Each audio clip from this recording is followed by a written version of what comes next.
Welcome to Tallgrass Prairie National Preserve, right here in the heart of the Flint Hills of Kansas, just a little bit north of Strong City, Kansas. This is one of the last places in America where you can truly experience what the Great Plains once looked like. Believe it or not, Tallgrass Prairies once stretched across more than 400,000 square miles of North America. Today, less than 5% remains, and most of it's right here in these hills. It's like stepping back in time to a landscape that once covered the continent. Since 2009, this land has also been home to a thriving bison herd, helping to restore an ecosystem that has nearly disappeared. The preserve is co-managed by the National Park Service and the Nature Conservancy.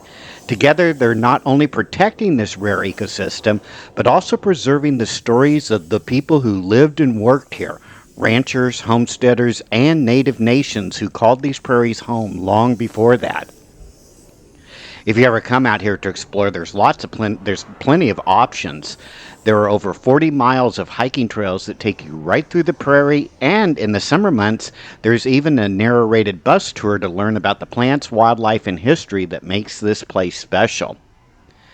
This part of the tour that we're going through today is going to take us through the ranch house, a barn, and take a look at some of the outbuildings around the ranch, as well as a historic one-room schoolhouse. Our first stop on our tour is the Spring Hill Ranch House, which is the heart of Stephen and Louise Jones's dream by coming here to the Flint Hills of Kansas.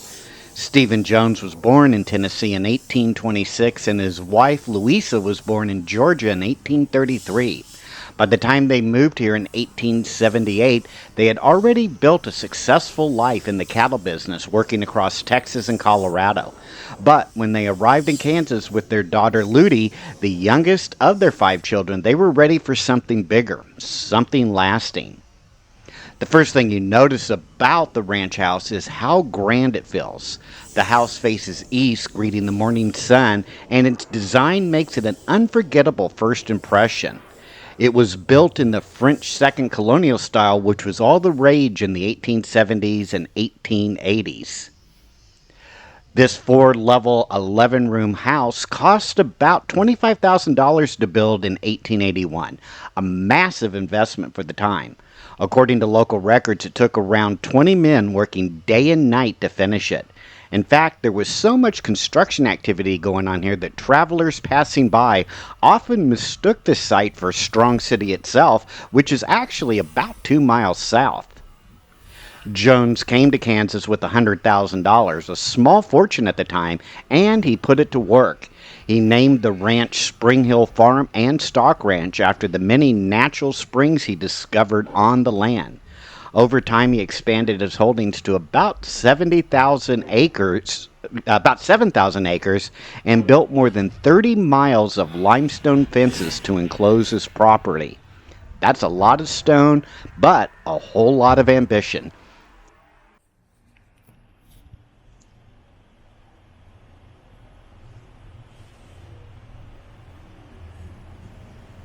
As we step inside the ranch house, we're greeted by one of the most elegant entries in all of Kansas ranch country.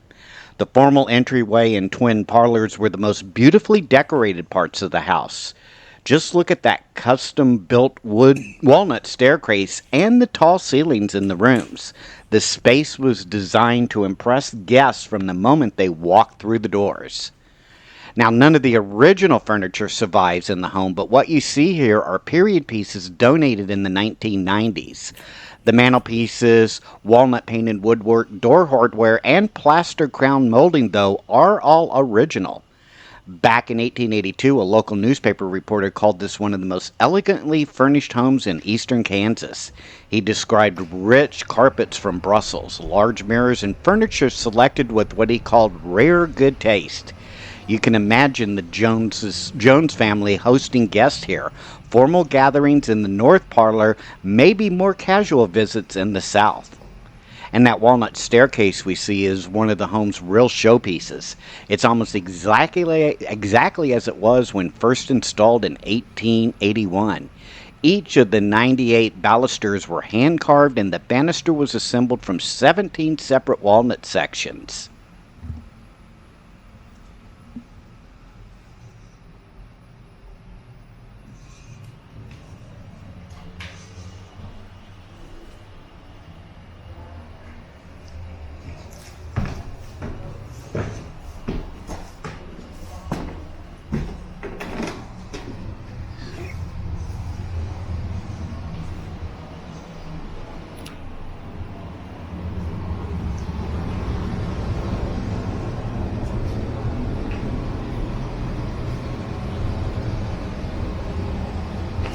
In this area, we're getting a chance to look at how the house functioned day to day. This was the original kitchen area, separated from the former parlors by a short staircase and doorway. Meals were prepared here, then carried upstairs or sent up by a dumbwaiter to a butler's pantry next to the dining room. Later residents remodeled the space several times, adding bathrooms and utility rooms, and eventually turning the butler's pantry into a full modern kitchen in the 1920s and 1930s. Next to the kitchen is a root cellar where Louisa Jones kept preserved fruits, vegetables, and canned goods. It also served as a storm shelter, something Louisa insisted on having nearby because she had a lifelong fear of tornadoes, which are very prevalent in this part of Kansas. Further down what looks like this tunnel is the home's most fascinating feature, the spring room. Cool water was piped in from a cistern up on the hill behind the house. It flowed through a shallow stone trowel where the family kept milk, cheese, and other perishable goods. Once it passed through the room, the water drained out to another cistern and was reused to power a small fountain out front and to irrigate the family's garden, orchard, and vineyards.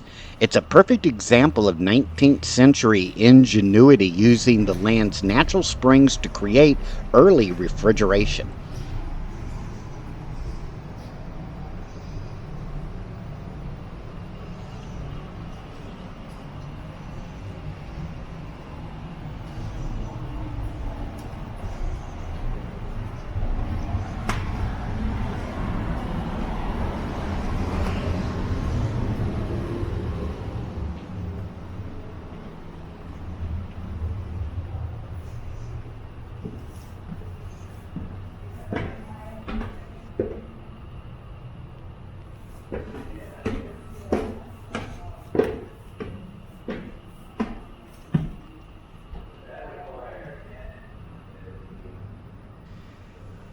As we head upstairs to the main level, the first room that we see once served as the ranch office. Inside this room, there was actually telephone service, which was quite a luxury for the 1880s, especially way out here in eastern Kansas. Ranch hands or business visitors could enter directly from outside through a west door without coming through the family's main entrance. In the 1920s, later residents enclosed this back porch area, and the office was converted into a bedroom, convenient for keeping an ear out for overnight emergencies on the ranch.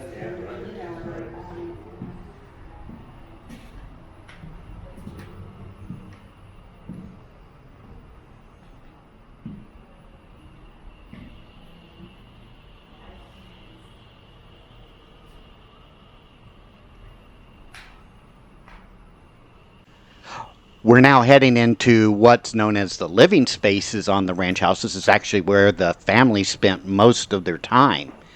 One of the first rooms that we see is the dining room and sitting room, which made up the main family living space. The sitting room just east of the dining room became the family's everyday gathering spot, especially when the parlors weren't in use downstairs. By the early 20th century, the family kitchen had moved upstairs to this area, connecting directly to these spaces, making daily life a bit easier and somewhat more modern. On the top floor of the home, there were 3 bedrooms and a very small bathing room, complete with a copper bathtub and water tank. Indoor plumbing at the time was still in its infancy. While they still had to use an outhouse, the Jones family did enjoy for a time that cutting-edge comfort of having a bathing room or a bathroom inside their home.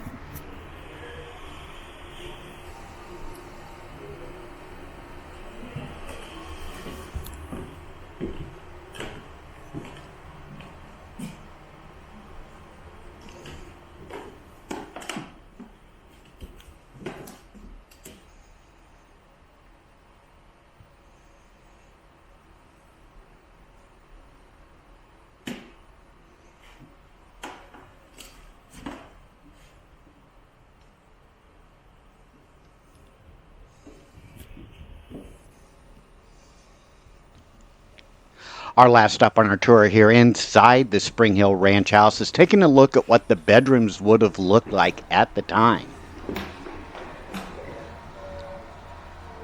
More than a century later, this Spring Hill Ranch House still stands as one of the most impressive examples of frontier architecture in the entire state of Kansas. It tells the story of a family who built big and built to last, right here in the heart of the Tallgrass Prairie. From the limestone walls to the clever spring-fed cooling system, everything here reflects both ambition and resourcefulness. Stephen and Louisa Jones came here chasing opportunity, and what they created became a lasting landmark, a place where history, ingenuity, and the beauty of the prairie all come together.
As we step outside the house and look around, we begin to see how every structure at Spring Hill Ranch played a vital role in keeping the operation running smoothly.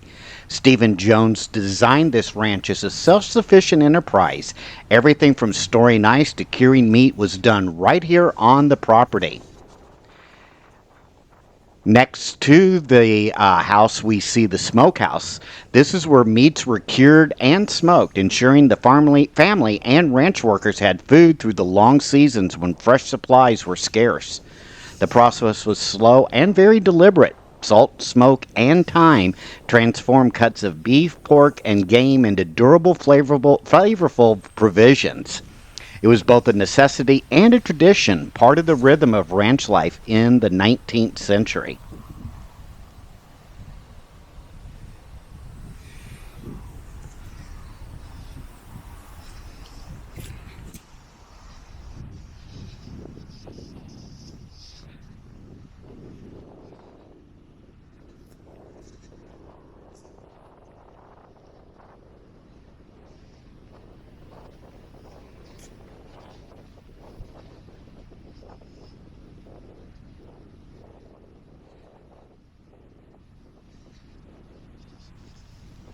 Up on top of the hill, we can take a look at the ice house.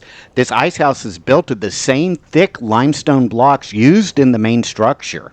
In the late 1800s, before refrigeration, the ice house was an essential part of food preservation. During the cold Kansas winters, ranch hands cut large blocks of ice from nearby ponds and streams. The ice was then hauled here and packed tightly with straw or sawdust to insulate it. Thanks to the thick walls and natural insulation, ice could last well into the summer months, providing a steady supply of cold for preserving meats, dairy, and produce.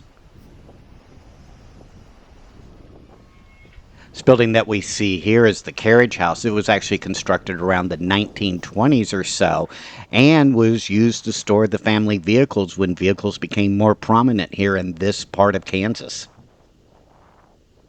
We also get a good look here at an old chicken house. This is where the chickens and their eggs were stored. Our next stop on our tour is one of the largest structures here on the ranch, and that is this beautiful limestone and historic barn. Standing tall on the rolling Flint Hills of Kansas, this massive limestone barn is the heart of the Spring Hill Ranch. Built around the early 1880s at a cost of about $15,000, this barn was a powerhouse of agricultural innovation for its time, and it remains one of the largest historic limestone barns in all of Kansas. Measuring an impressive 60 feet wide by 110 feet long, the barn has nearly 19,000 square feet of floor space spread across three full levels. Every inch of it was designed with purpose to serve the bustling cattle operations that Stephen and Louisa built here at Spring Hill Ranch. Constructed from the same native limestone as the ranch house, the barn's massive walls and arched openings reflect the enduring craftsmanship of 19th century stonemasons. The lower level, which we're walking through now, served as the stable area housing cattle, horses, and other livestock. The main floor also stored wagons, harnesses, and essential farm equipment, while the upper levels, which were accessible by ramps on either side of the building on the outside, was used for storing hay and grain. Teams of horses could drive their wagons directly into the upper level, unload, and exit out the opposite ramp. It was an early example of efficient farm design perfectly suited to this ranch's scale. As we walk around, the main floor of the barn was a hub of daily ranch operations. Here, wagons, harnesses, and all sorts of tools and equipment were stored. In the 1940s, long after Stephen Jones's time, the barn was adapted for modern use. A large grain auger was installed on the west side to move feed into four massive 1,000 bushel bins on the upper floors. Smaller augers were installed on the east side to transfer grain into feed trucks, which would pull right into the barn through those large eastern doors that we walk through. The floors were reinforced with heavy timber to handle the modern vehicles of its time. Even as farming technology evolved, this old barn still continued to serve. On the lower floors, and we'll get a glimpse of those at times, we will see where the original animal stalls and tack rooms were. This area was cool in the summer and protected in the winter, ideal for housing cattle, horses, and other livestock.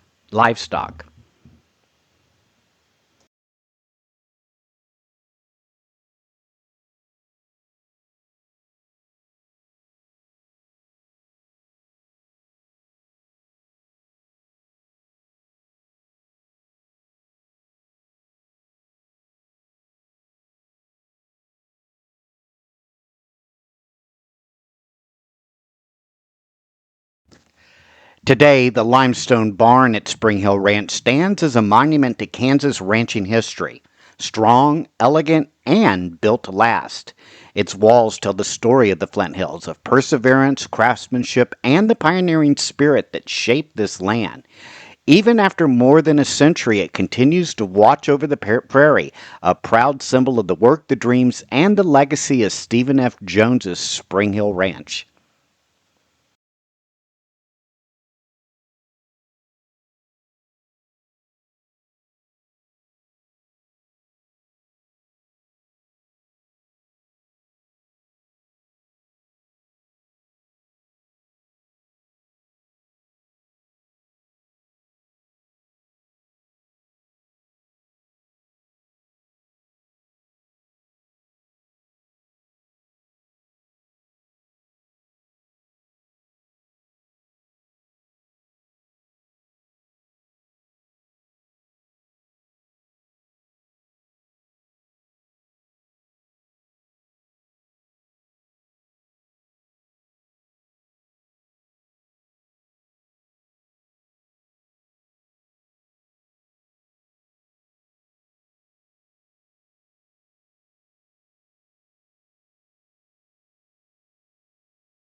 Our final stop on our tour is the Laura Fox Creek Schoolhouse.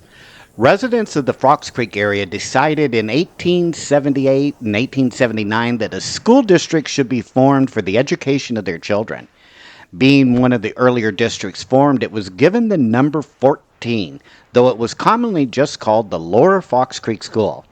The site for the schoolhouse was donated by Stephen F. Jones, which is located, and his home was located about a half-mile north of here at his Spring Hill Farm and Ranch. He stipulated in his donation of the land that if the school would ever close, the land would revert back to the ranch owner. The limestone for the schoolhouse came from the quarry of David Rediger. Rediger was the same architect who built the Chase County Courthouse and the Spring Hill Ranch main house.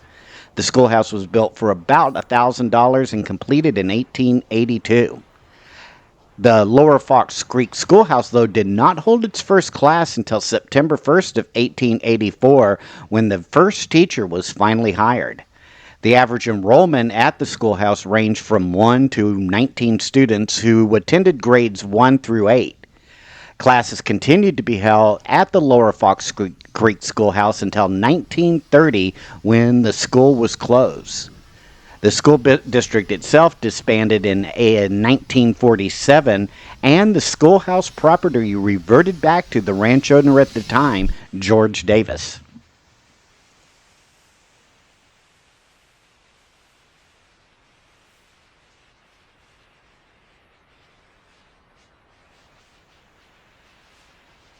I hope you've enjoyed this Wandering Walks of Wonder tour here at Tallgrass Prairie National Preserve in Strong City, Kansas.